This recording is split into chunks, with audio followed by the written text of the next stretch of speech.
Désolé Lamine Yamal, mais tant que ce joueur sera en activité, tant qu'il n'aura pas raccroché ses crampons, on ne pourra pas dire que tu es le meilleur joueur du monde, Lamine Yamal. Je suis désolé, mais Lionel Messi reste le GOAT absolu. Tant que ce joueur qui a bercé notre vie, notre enfance, qui nous a procuré tellement de bonheur dans notre vie, continuera à fouler le pelouse, à jouer à ce sport qui s'appelle le football, ce sport qu'il représente quand il a un ballon dans les pieds mieux que personne.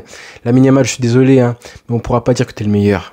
Merci Messi. Merci encore et encore pour nous procurer des émotions, encore une fois en 2025.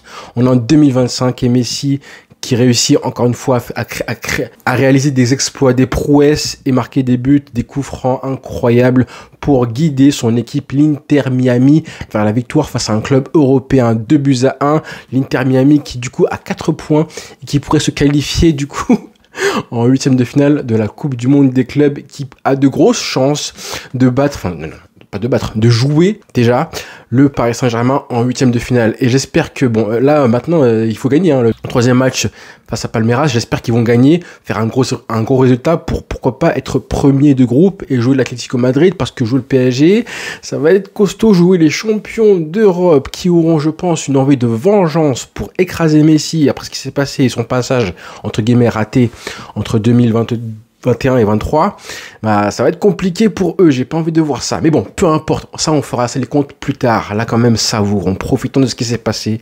Et du moment, encore une fois, où il a réussi à écrire l'histoire. Là, c'est pas des images qui vont peser. Pour sa carrière, ça ne change rien. Mais au moins, il met son petit but.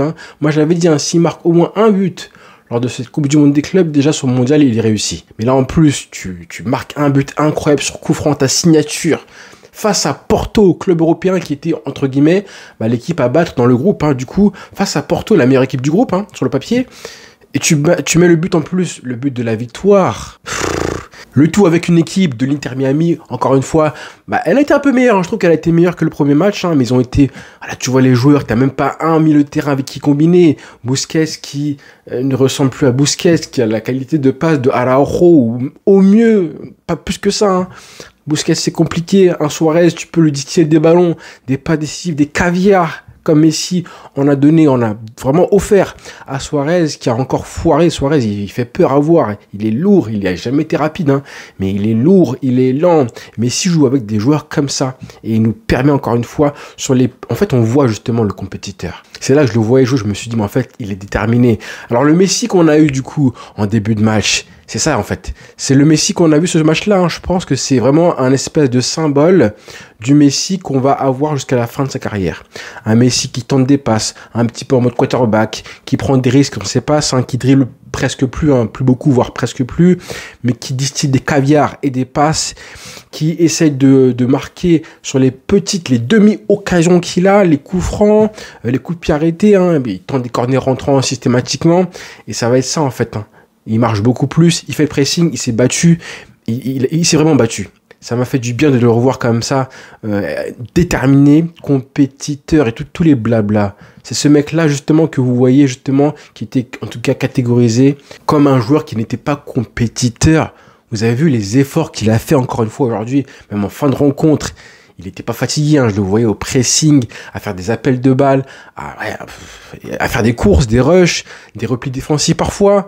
Les interventions, les coups de pied arrêtés, les corners adverses, il était là pour essayer de relancer le ballon, et à chaque fois avec le calme qu'il fallait. Oh les amis, les émotions, moi ça me manque en fait, le Barça, le football européen et tout, mais revoir des matchs de Lionel Messi, profitez les amis, profitez de voir ce joueur justement qui réussit à élever le niveau, à élever son engagement, sa motivation face à une grosse équipe. On a senti chez lui cette envie de bien faire. Là, on sent pas du tout un joueur qui se dit, bon, mes coéquipiers sont rincés, donc moi, je vais pas m'attendre à faire des exploits avec l'équipe que j'ai. Loin de là. Un sentiment que parfois on a pu sentir chez lui quand vraiment le Barça était au fond du trou, résigné, notamment lors du 8-2 à 5 ou 6-2, on a vu un Messi résigné. Sauf que là, le Messi que je vois, qui pose le ballon, et tu le sais, je crois 5 minutes avant, il y a un coup franc qui n'est pas un coup franc pour marquer, mais qu'il frappe au-dessus ou à côté de mémoire. Et après, il reprend le ballon, il le pose, on est à 20 mètres. La pression, parce que il le sait en plus que c'est une des seules occasions qu'il aura pour vraiment frapper et marquer au but, vu le peu d'occasions que Miami a eu. Je crois 6 tirs. Et il te pose le ballon, il y a la pression qu'il y a autour.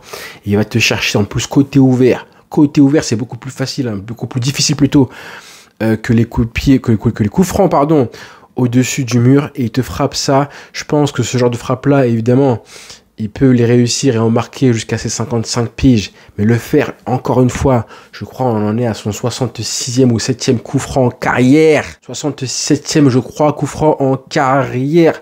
Avec un relâchement, la frappe, elle est pleine lucarne. Pleine lucarne et le relâchement qui va avec. 2-1 pour l'Inter Miami. Donc j'espère que voilà qu'ils gagneront le prochain match ou qu'ils seront éliminés. Parce que deuxième face au PSG, j'ai pas envie de voir ça. Même si j'ai envie qu'ils finissent premier parce qu'on pourra dire que Messi n'a toujours pas été éliminé en phase de poule de sa carrière. Contrairement à certains. Là, il continue. Avec l'Inter Miami, t'as battu Porto. Bon courage maintenant pour tous ceux critiquer. Tous ceux qui critiquaient la MLS, la petite équipe, etc. Là, on parle, oui, c'était une petite équipe. Hein, on l'a vu, hein, le premier match, ils ont été catastrophiques. Suarez, bon voilà. Sans commentaire, hein, on connaît Suarez, Jordi Alba qui ne joue même pas, la tactique un petit peu bancale de Mascherano, un Busquets qui voilà, fait ce qu'il peut mais qui a perdu même ses meilleures armes Busquets. Globalement, je trouve que le match a été gagné en tout cas par Miami défensivement, le gardien, plus la défense encore une fois. Et en face, Porto, c'est vrai qu'elle a été très légère. Hein. J'étais déçu de Rodrigo Moura qui est vu comme le petit prodige côté Porto, qui a bougé, qui a été remuant. Ils ont un penalty du coup très tôt dans le match. Et ça aurait pu sombrer, hein. Je pensais vraiment qu'à 1-0, ils allaient sombrer, mais ils sont tenus. Ils sont revenus du coup des vestiaires avec, je pense, voilà, l'esprit du compétiteur transmis par Lionel Messi. Comment vous pouvez croire que ce mec-là n'est pas un compétiteur hors pair? Quand vous voyez un match comme ça, quand on le voit justement complètement désinhibé de toute pression, on le voit, il marche sur le terrain. En fait, il marche sur l'eau à ce moment-là. Je pense que c'est un de ses meilleurs matchs que j'ai vu depuis un petit moment, en tout cas. Pas son meilleur match, hein, en termes de consistance sur les 90 minutes, mais le niveau atteint, on va dire en début de deuxième mi-temps, là, j'ai revu un Messi que j'aime beaucoup, moi. Que j'aime beaucoup, impliqué, déterminé. Il y avait une occasion aussi, il prend le ballon, il accélère, il combine pas mal de fois avec Busquets. Bon, c'est pas la folie, mais on voit un joueur qui se débrouille pour faire en sorte que son équipe gagne, plus ça. Plus qu'un joueur comme il était avant qui pèse sur le jeu. Et ça me fait dire hein, que là, le Messi qu'on a vu ce soir et qu'on a vu même lors du premier match, hein, si on a ce Messi-là dans un an, jour pour jour, lors de la Coupe du Monde, avec une équipe beaucoup plus fournie que l'Argentine, à voir évidemment comment seront les autres joueurs autour de lui. J'ai vu un Bruce Gradley qui l'a dit récemment, hein, je pense que avec sa voix là, je pense que si vous mettez un mondial là demain, vous allez voir que Messi, ça va être encore une fois le meilleur joueur. Et ben je pense qu'il a raison. Je pense qu'il a raison parce que vraiment, bon là il termine MVP ou plutôt superior player of the match, something like that. Bon, c'est ça en fait. Il est supérieur. C'est un être supérieur. Un génie, et le génie ne perd pas son génie. Même à 48 ans, des coups francs comme ça, il en marquera des dizaines s'il joue encore à cet âge-là. 37 ans, les amis. Dans une semaine, dans 4 jours, je crois, 38 ans. Et vous voyez la consistance de son match, qui n'est pas un match où il doit attendre de la surface que les ballons arrivent.